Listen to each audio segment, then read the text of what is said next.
તારીખ 4/1/1998 રવિવાર સાંકરી વિહાણ સુરત। આજે આ વિસ્તારના લાયન્સ રોટરી અને એ સંબંધી ક્લબો તથા પ્રોફેસરો ડૉક્ટરો અને શિક્ષકોની એક ખાસ સભા રાખવામાં આવી હતી। છેલ્લા દિવસે સેંકડો ભક્તોની ઉપસ્થિતિમાં સભા થઈ।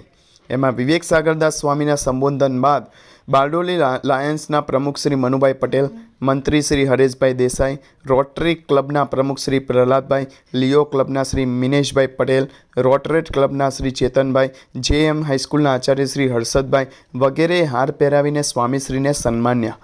સ્વામીશ્રીએ સૌને માર્ગદર્શન આપતા જણાવ્યું કે આજે સભામાં સેવાભાવી સંસ્થાઓના ભાઈઓ પધાર્યા છે એ ખૂબ આનંદની વાત છે, કારણ કે આજે લાયન્સ વગેરે સેવાભાવી સંસ્થાઓનું ધ્યેય ગરીબોની સેવા કરવી એ છે। સેવા આપણે બધાએ કરવાની છે। ભગવાન સ્વામિનારાયણે કૂવા, તળાવ, વાવ સદાવ્રત કર્યા છે, હિંસક યજ્ઞો બંધ કરાવી અહિંસક યજ્ઞો કરાવ્યા છે ને નિર્વ્યસનીને સંતો પણ કર્યા। જેમણે સમાજમાં ફરી લોકોને નિર્વ્યસની બનાવ્યા, એમણે ધર્મની વાતો કરી, કારણ કે ધર્મ સત્ય, દયા, અહિંસાને પોષે છે। ભગવાન રામ, બીજા ભક્તો, અવતારોને ભગવાન સ્વામિનારાયણે આ કાર્ય કર્યું। માણસે સુખી થવું હોય તો નિર્વ્યસનીને સદાચારી થવું। ભગવાન સ્વામિનારાયણે કહ્યું કે ધર્મો જ્ઞેય સદાચાર। એમણે એમ ન કહ્યું કે મારું જ ભજન કરો, પણ ધર્મ રાખવાની વાત કરી। ખૂબ વિશાળ દ્રષ્ટિ રાખી છે।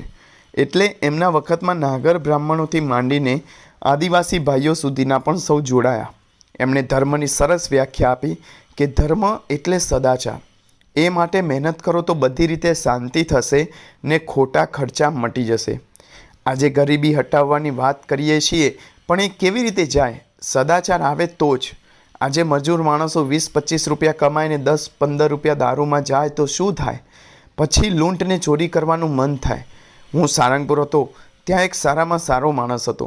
એની 400 વીઘા જમીન અફીણમાં વેચાઈ ગઈ। હું મંદિરમાંથી એને મદદ કરતો કે આ સારો માણસ છે, એટલે પહેલાં પૈસા ને પછી અનાજ આપ્યું તો એ વેચીને અફીણ પીએ। પછી એને મંદિરમાં જમી જવા કહ્યું ને છોકરાઓને મદદ અપાતી। આજે આવી સંસ્થાઓ આવું સારું કાર્ય કરે છે। આપણે રાજીવભાઈ બોલ્યા હતા કે આપણે 1 રૂપિયાની મદદ કરીને 15 પૈસા જ પહોંચે છે।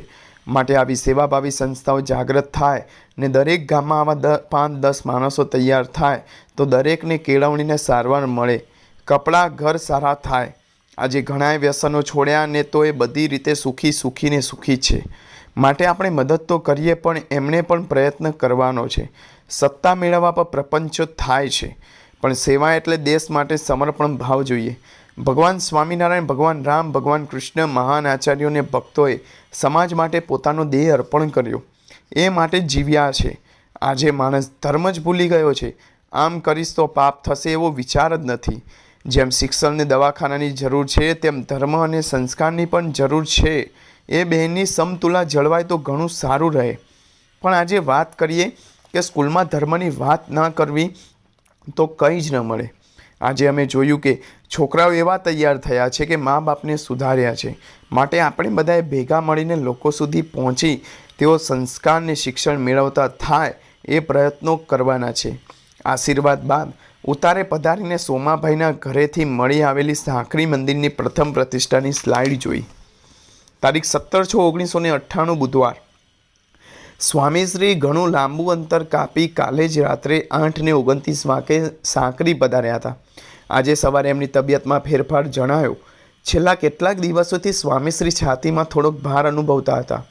ખાસ કરીને સવારે 20 મિનિટ ભ્રમણ કરે પછી આ હળવો ભાર અનુભવાતો। આવું તેઓને નિયમિતપણે થતું ન હોવાથી પોતે જ એને ગણકારતા ન હતા। સંત સંમેલન દરમિયાન સહેજે પ્રયોગ ખાતર યોગી ચરણદાસ સ્વામીએ સ્વામીશ્રીનો ECG લીધો। એમાં થોડાક ફેરફારની ગંધ જણાતા ફરીથી લીધો, પરંતુ તે વખતે નોર્મલ આવ્યો। સ્વામીશ્રી પ્રાતઃવિધિથી પરવારીને દર્શન કરી સભા મંડપમાં પધાર્યા। આજનો દિવસ સ્વામીશ્રી આ વિસ્તારમાં હોવાથી ત્યાંથી જ સમૈયા જેવી ભીડ થઈ ગઈ હતી। સભા મંડપની બહાર પણ ભક્તો સમાય એવી સ્થિતિ ન હતી।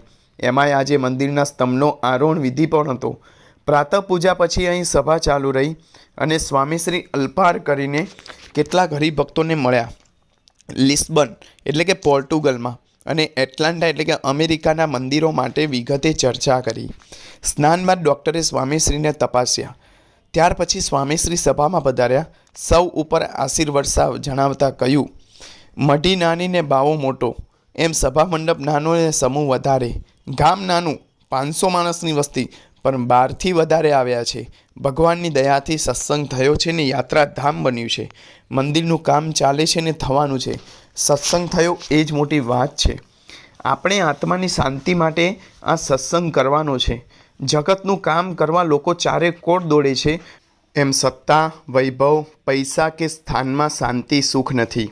ઝાંઝવાના જળ જેવું ને આકાશની ફૂલવાડી જેવું છે. આત્માને લીધે ભોજનનો આનંદ સ્વાદ આવે છે અને એમાં રહેલા પરમાત્માનું સુખ જ સાચું સુખ છે. પરમાત્માના દરેક ઠેકાણે અણુ અણુમાં વ્યાપ્ત છે. ઝાડ, પાન, પશુ, પક્ષી, ગુફા બધી જ પરમ તત્વ છે. એને લઈને બધું સારું લાગે છે. આપણે પરમારથ કરીએ પણ 5 પેઢીનો વિચાર કરીને બેલેન્સ રાખીને દાન પુણ્ય કરીએ. સંતને એવો વિચાર નથી. એમની પાસે ભગવાનરૂપી સંપત્તિ છે.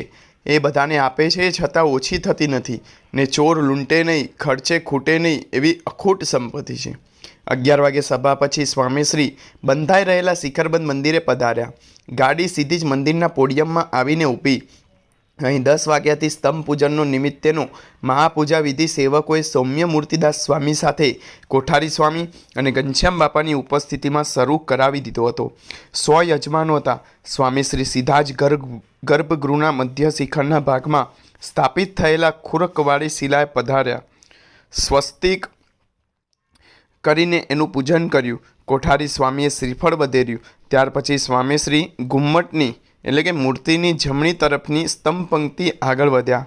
કુંભી ઉપર શ્રીજી મહારાજને પધરાવતા પહેલાં પંચામૃત વડે અભિષેક કરીને એનું પૂજન કર્યા પછી એમાં મધ્ય ભાગમાં આવેલા છિદ્રમાં ચાંદીના લોટા વડે રસ વેળ્યો.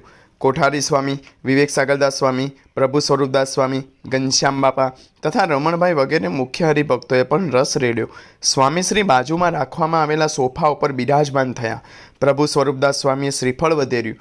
ત્યાર પછી સ્વામીશ્રીએ આરતી ઉતારી, પુષ્પાંજલિ અર્પણ કરી અને આ નિમિત્તે થોડીક ભૂમિકા બાંધતા કહ્યું, આજે આ પવિત્ર દિવસ છે અને ચોમાસાનો આરંભ છે એટલે નવું વર્ષ સારું થયું. દરેકને શાંતિ થાય એ પ્રાર્થના કરી છે. આજે મંદિરનું શિખર ગુમ્મટ મહત્ત્વના કહેવાય એવું વિધિવત પૂજન કર્યું. પથ્થરકામમાં તો સોમપુરા જ હોય. બાલુભાઈને પરંપરામાં જ આ કળા મળી છે એટલે શાસ્ત્રોક્ત રીતે કરે છે. છેક નીચેથી શિખર સુધી માપ પ્રમાણે જ ચાલે. ભગવાનને પ્રાર્થના કે આ કાર્યમાં કોઈ વિઘ્ન ન આવે. હરિભક્તો પણ આવ્યા છે. અહીં પૂજામાં બેઠા છે ને નથી બેઠા તે બધા જુએ સાંભળે તે બધાને સુખ્યા કરે. ખૂબ સમૃદ્ધિ પણ આપે તો ભગવાનના કામમાં આવે. દરેકને માનસિક, શારીરિક, રાજકીય શાંતિ થાય, સમૃદ્ધિ વધે એ પ્રાર્થના કરી છે. આ ડિસ્ટ્રિક્ટ સમૃદ્ધિવાળો છે જ. ડેમ છે, વરસાદ પણ છે ને શેરડીનો પાક પણ છે. એમાં રોગ ના આવે.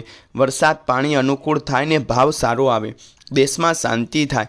વરસાદ જ્યાં જેવી જરૂરિયાત છે તે પ્રમાણે થાય. મંદિરથી દરેકને અક્ષર પુરુષોત્તમનું જ્ઞાન થાય. આચારવાળા બધા થાય. ધર્મ ભાવના વધે. દરેક સુખ્યા થાય એ પ્રાર્થના. છેલ્લે મંદિરનું બાંધકામ સંભાળતા શ્રી બાલુભાઈ સોમપુરા, આનંદ સાગરદાસ સ્વામી વગેરેને મળી આશીર્વાદ આપી કૃતાર્થ કર્યા.